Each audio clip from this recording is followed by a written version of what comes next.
and welcome. I'm Antonina Antosha and you're watching Head to Head with UATV. June has been challenging month to keep up with Ukraine's vibrant politics. Numerous new political parties held party conventions and presented their candidates and programs for snap parliamentary elections slated for July 21st. To talk more about this, we're joined in the studio today by Vita Dumanska. She's a coordinator of the anti-corruption watchdog called Chesno. Hello and thank you for joining us. Hello. So, I'm going to be looking at the numbers here. 2,331 candidates for the Verkhovna Rada have been already registered. Out of them, there is a little over 1,500 candidates running as self-nominees and 824 nominated by political parties. Since you are the coordinator of the Chesno watchdog, you probably know more about each and every of those candidates as any voter. Any particular candidates you would like to point out to our audience? Okay, first of all, I would like to stress that tomorrow is the last day of the registration. So we will see total full list of the candidates, like in those who are running in majoritarian constituencies, and now we have more or less information about party list.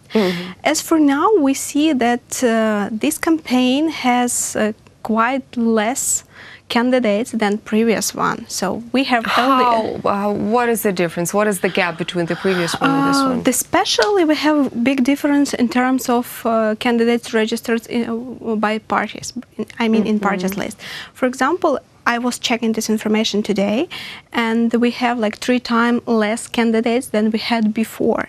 This is because we have one of the party who can get almost majority in the parliament. So we're talking about the party called Sluga Narodu. Yeah, we're talking about the party People's Servant. Yep, and the rest party, they nominate like 30 people, 40 people, not full party list, because they understand that there are chances to be elected or not. Okay, well. In terms of the preparation process, what is the difference between these snap elections that are going to be happening on the 21st and the elections, the parliamentary elections that has been held before in Ukraine, in terms of preparation process? You see, they are quite similar, but previous election we had they were extremely hard because the country entered the war. And it was like a really hard period, and we felt strong demand for new people. So those who were not member of Party of Regions, they were treated as good candidates. Now is high demand for new people, but new means not just new face, and means that people who have never been in politics. So basically we have a lot of new candidates, a lot of so-called no names, because it's even hard to find information about them in Google. Is it a good thing that we have a lot of no names on the list? Is this the real prerequisite for creating the new path for Ukraine, for giving Ukraine a push into the development? You see, it's like 50-50, because first of all, we have like a really strong chance to change the system. So new people with no political background, with good values, they probably can change the system. They have a lot of capacity to do that. But here lies the issue of professionalism. Would they be so good in terms of legislation development? Do they know everything they need to know as a parliamentarian? So how do we check that? How do we check if the person who doesn't have a political background but has good intentions is experienced enough to go into politics and to take the country and rule it correctly, let's say? Now we can't predict. So we have to elect them, and they have to start to work. And see if they cope. Yeah. Do they manage to deal with their new responsibilities or not? But from like newly created parties like Golos and Servant of the People, we see like good portion of people with relevant experience. They were working at in government services. They have international experience, so maybe they will be good in terms of parliamentary MPs. Well, we've talked preparations. Now let's talk about the programs. We know that, and we know for a fact that a lot of people in Ukraine, the majority of people, the residents in Ukraine, do not find time or desire to get acquainted with the programs of either presidential candidates or parliamentarian candidates. Now, you, of course, did that. It seems to me that the programs are quite similar. You see, now we have like a very active discourse, but we are talking about the people. We are talking about candidates, and only few discussions are related to the programs. So programs is not in the focus on this campaign. It's a pity, because we are talking about who will do that, but we don't know anything about what they do.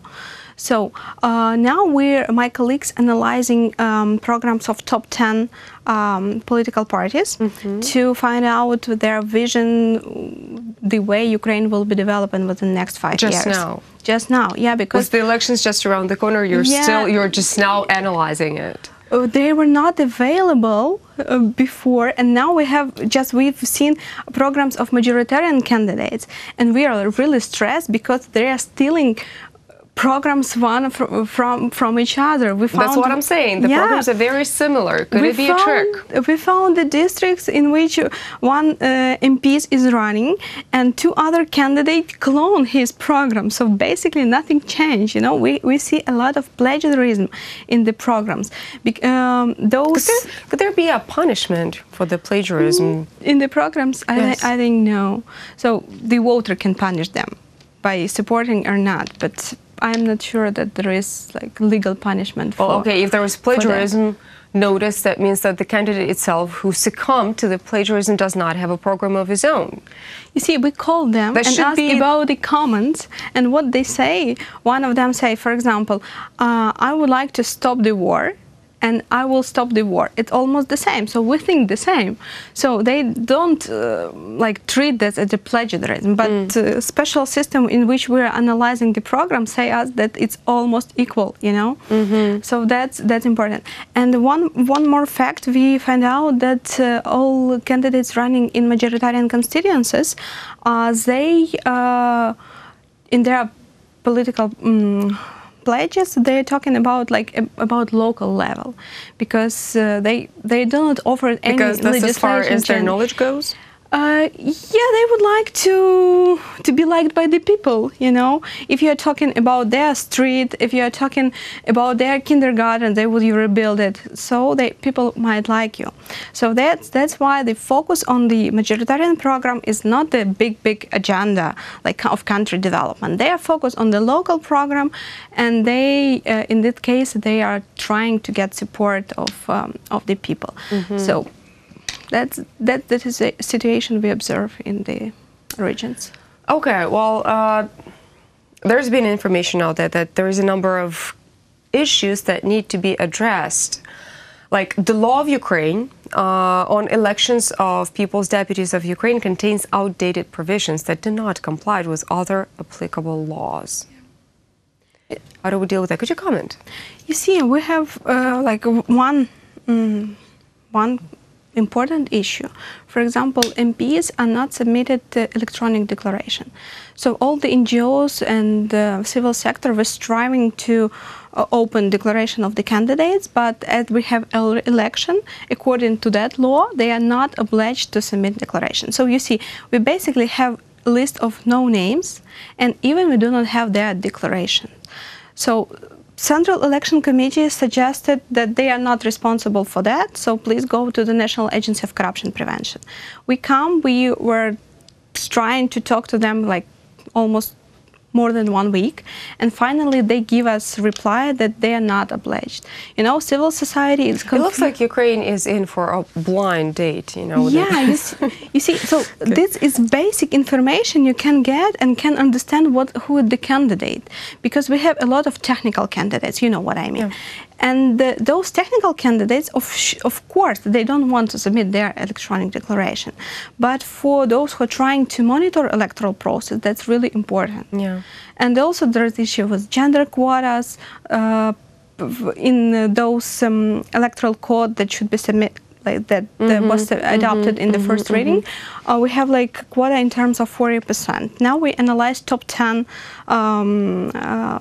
members of party list in each party, and we have two parties which has equal distribution between men and women.